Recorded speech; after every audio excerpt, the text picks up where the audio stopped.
Sunshine vitamin है। तो sunshine vitamin जो कि विटामिन डी है, जो कि हमें कहाँ से प्राप्त होता है? सूर्य से प्राप्त होता है। और आगे क्वेश्चन है, मानव शरीर की सबसे छोटी हड्डी तो कौन सी है? तो वो है स्टेपिस, जो कि कहाँ होती है? हमारे कान के अंदर होती है। और मानव शरीर की सबसे लंबी हड्डी कौन सी है? तो वो है फीमर की हड्डी, जो कि जांग में होती है हमारे। और आगे क्वेश्चन है, निम्नलिखित में कौन मानव के पैर की हड्डी नहीं है? तो इसका सही आंसर है होम्यूरस, जो कि पैर की हड्डी नहीं है। मनुष्य के शरीर में पैर की हड्डी तो वो होती है दोस्तों, खोखली होती है। टीबिया नामक हड्डी किस में पाई जाती है? तो दोस्तों टीबिया नामक हड्डी है जो कि हमारे टांग में पाई जाती है। और मानव शरीर की किस अंग की हड्डी सबसे लंबी होती है? तो दोस्तों सबसे लंबी हड्डी जांघ की होती है मानव शरीर की। मनुष्य के जीवन काल में कितने दांत 2 बार विकसित होते हैं? तो जीवन काल में 2 बार दांत विकसित होते हैं, जो कि 20 दांत होते हैं। मानव शरीर में पाचन का अधिकांश भाग किस अंग में संपन्न होता है? तो वो होता है हमारी छोटी आंत में। मानव तंत्र में निम्नलिखित में से कौन सा एक पाचन एंजाइम नहीं है? तो इसका सही आंसर होगा गैस्ट्रीन, जो कि ये एंजाइम नहीं है, पाचन एंजाइम।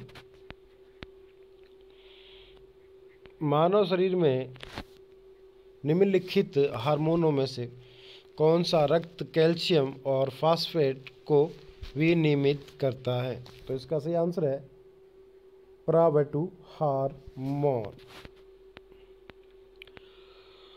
मानव की पाचन नली लगभग कितने फीट लंबी होती है? तो इसका सही आंसर है 32। दोस्तों ये भी हो सकता है 22 फीट भी। और मुख में मंड का शर्करा पाचन किसके द्वारा होता है? तो इसका सही आंसर है टाइलिन के द्वारा होता है। पित्त जवर संचारित किया जाता है, तो इसका सही आंसर है एंडीज के द्वारा। निम्नलिखित में से कौन सा रोग संक्रामक है? तो इसका सही आंसर है डिप्थीरिया रोग। निम्नलिखित में कौन सा रोग प्राय वायु के माध्यम से फैलता है? तो वो है प्लेग रोग।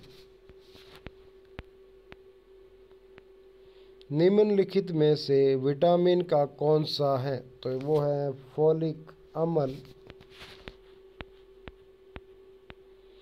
छीली हुई सब्जियों को धोने से कौन सा विटामिन निकल जाता है? तो विटामिन सी निकल जाता है यदि सब्जियों को छीलने के बाद धोया जाता है तो। निम्न में से कौन सा प्रोटीन दूध में पाई जाती है? तो वो पाई जाती है कैसीन। निम्नलिखित में से किसकी उपस्थिति के कारण दूध में मिठास आ जाती है? तो वो आती है लैक्टोज के कारण। मनुष्य में कुल कितनी हड्डियां होती हैं? तो इसका सही आंसर है 206 होती है। नवजात शिशुओं की हड्डियों की संख्या कितनी होती है?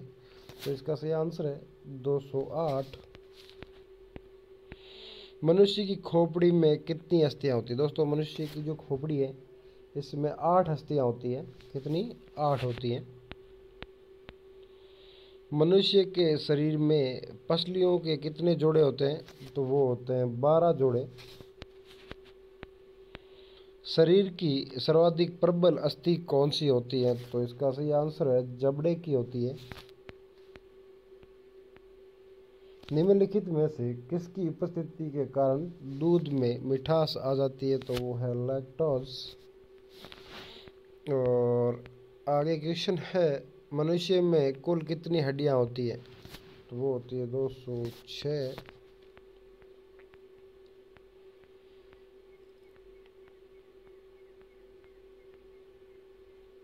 और पाचन तंत्र का हिस्सा नहीं होता? प्लीज़ कमेंट करो कि पाचन तंत्र का हिस्सा कौन सा नहीं होता। यकृत, आंत, कॉर्निया और पित्ताशय। तो इसका सही आंसर हो जाएगा कॉर्निया, यानी ये आंख का हिस्सा है। दूध प्रोटीन को पचाने वाला एंजाइम तो कौन सा है? प्लीज़ कमेंट करो। पाचन तंत्र का हिस्सा नहीं होता कि कॉर्निया हो गया। दूध प्रोटीन को पचाने वाला एंजाइम नहीं है तो वो है रेनिन। अधिकतम पोषक तत्व रक्त में कहाँ अवशोषित किए जाते हैं? तो वो है छोटी आंत होते हैं। लार में कौन सा एंजाइम पाया जाता है? तो लार में टाइलिन एंजाइम पाया जाता है। पेट में भोजन को पचाने के लिए निम्नलिखित में किसकी खास आवश्यकता होती है? तो वो है एंजाइम की आवश्यकता होती है। मुख से निकली लार किसका पाचन करती है? तो वो करती है स्टार्च का पाचन करती है। निम्नलिखित में से किस अम्ल की उपस्थिति मानव पेट में होती है? तो वो है हाइड्रोलिक अम्ल। प्रोटीन का पाचन कहाँ से प्रारंभ होता है? तो प्रोटीन का पाचन उदर से प्रारंभ होता है।